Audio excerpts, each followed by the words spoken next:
Hi, my name is Thieves of Baghdad, and I'm the Virginia G. Schroeder Curator of Art, and today we're very excited to share a new exhibition with you, Justice, Mesopotamian Heritage and Modern Interpretations. Now, you see all these lovely people beside me. These were the people who actually created this exhibition, and we're going to do a program to talk a little bit about that.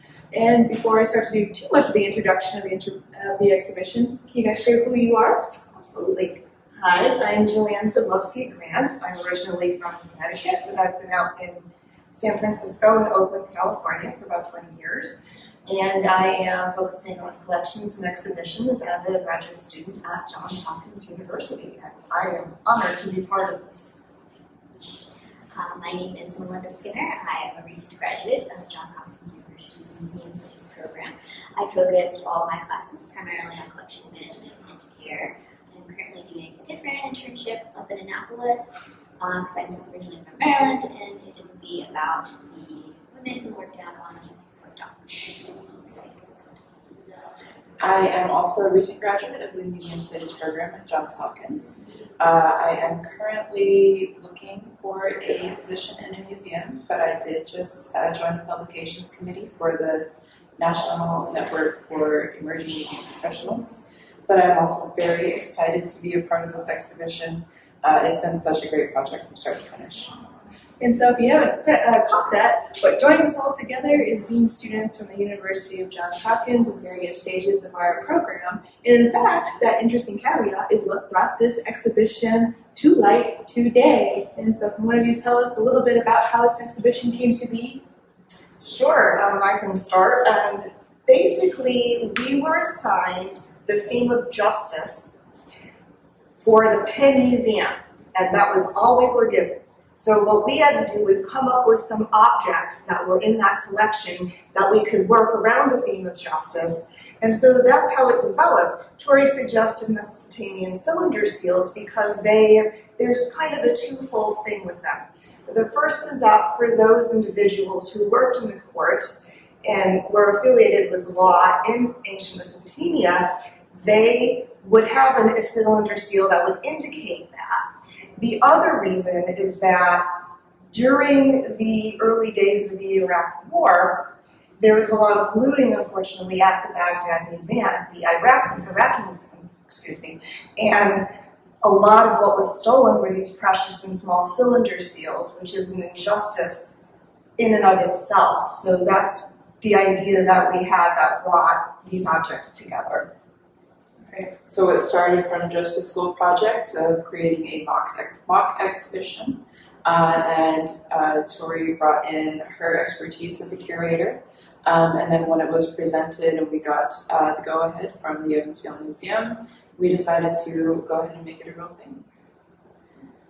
So what I should have mentioned too is, as our audience may or may not know, I just finished my master's at Johns Hopkins, so this was a team exhibition for the class Exhibition Strategies. And in that exhibition course, we were given the idea, the theme of justice, nothing else, and we were assigned to use a collection from the Penn Museum to make this theoretical exhibition.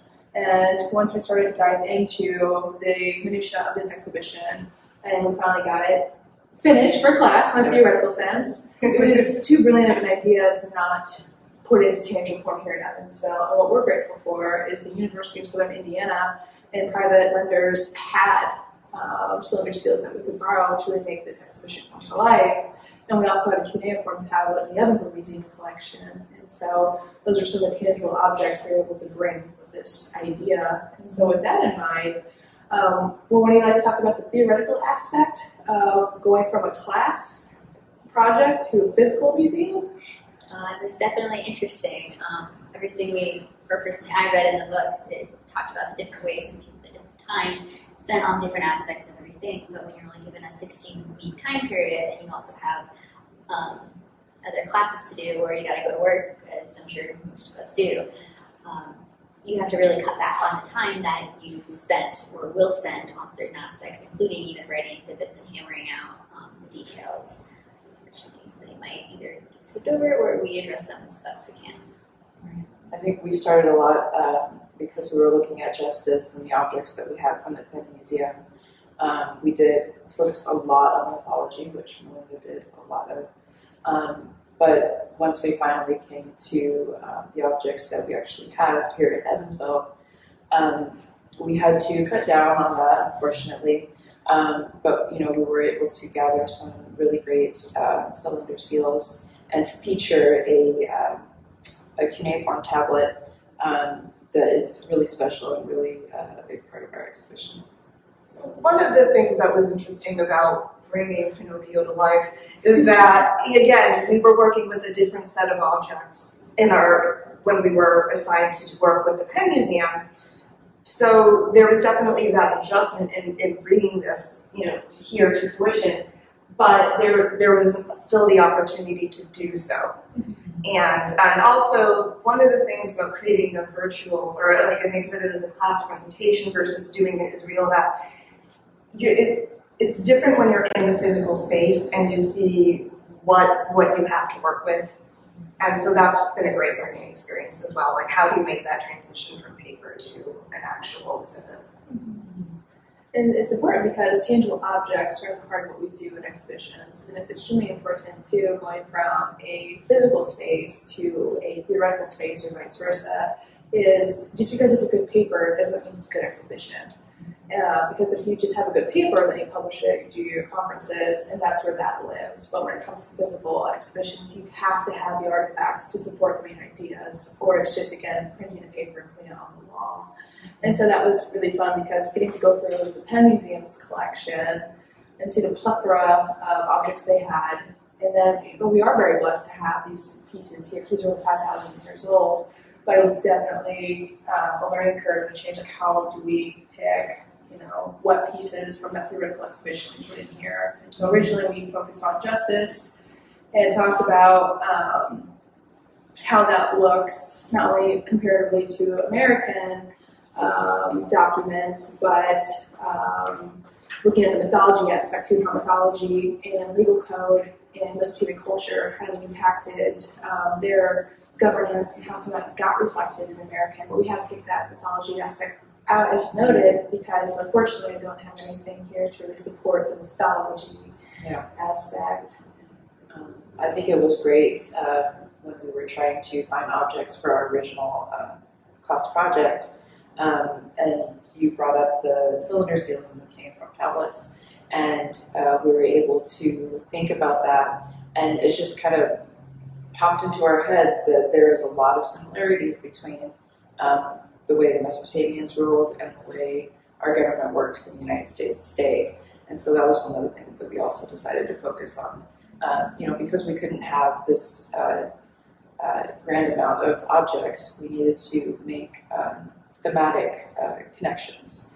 And so that's how we really went into the looting and injustice in the area that was formerly known, or it used to be Mesopotamia in the United States. So we had to really work hard to connect them all and bring it all together into a cohesive idea. Yeah, and to really caveat that, Joanne did a ton of research, as well as working collectively about the Iraqi wars, as we kind of noted earlier. Joanne, you want to tell us a little bit more about why we decided to talk about this and why it's important in this context? Sure. So there is a book in the display case, and one might wonder why there's a book in the display case. But it is an incredibly important book, and some of our labels will talk about this book, but it's called The Thieves of Baghdad, and it was written by a Marine colonel who documents his and other Marines' efforts to work with the Iraqi people to protect their heritage, which brings up the idea that there are a lot of connections, positive connections that people from different cultures can have, and there are a lot of ways of expressing that. There's that. Another way is that our early founding fathers borrowed from previous civilizations, who also borrowed from previous civilizations, which brings us to that connection with Mesopotamia. So when founding fathers were creating their governance, they did reflect heavily on the Greco-Roman style of government. And the first cuneiform wasn't deciphered until the late 19th century. I had no idea what it said. I had no idea. And once scholars were able to decipher what was on cuneiform, that's when these connections came. And that when you look at King Hammurabi's codex and his law codes, that got translated into the 12 Tables of Rome, which then influenced our Constitution. So that's what that impact is.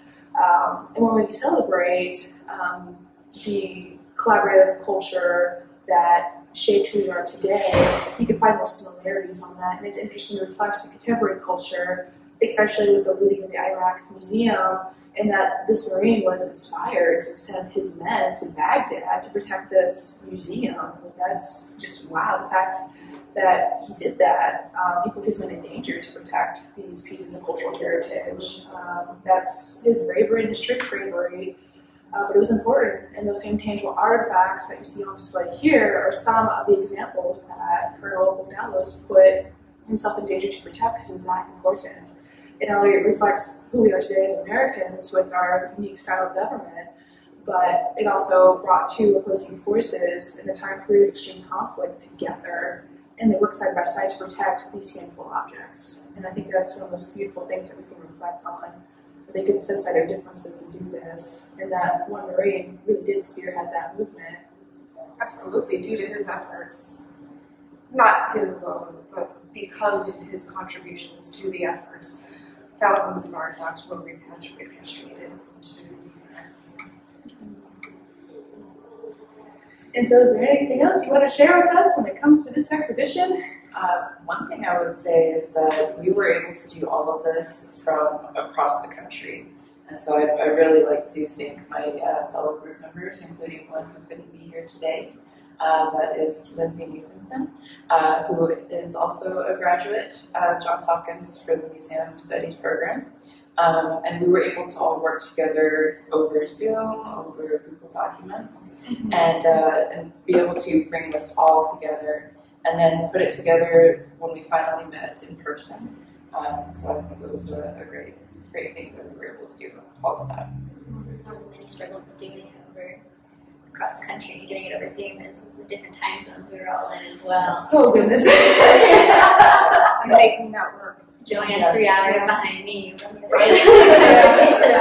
I often stayed up till 10 or 11 o'clock at night. She just was up at 9. Yeah. So we all had our various time zones and challenges. It can be done. That's right. We are proof right here. Yes.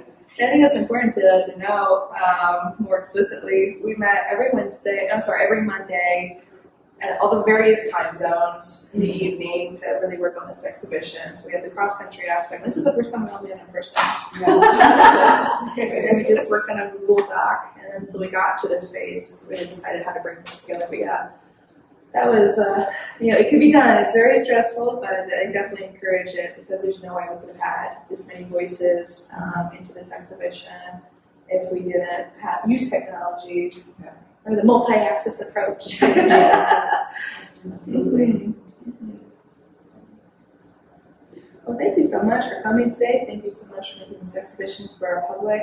We're grateful for our sponsors. We're grateful for our lenders and even to the Johns Hopkins program for giving us this opportunity to create this exhibition. Definitely want to thank the Evansville Museum as well for allowing us to do this exhibition here and bringing all these interns together. And again, Lindsay, wish that you were here. You can read more about her on the intern page that you will see that talks about this exhibition, and when you get to know the different interns that created this exhibition. So thank you guys so much for being here. Thank you for having us.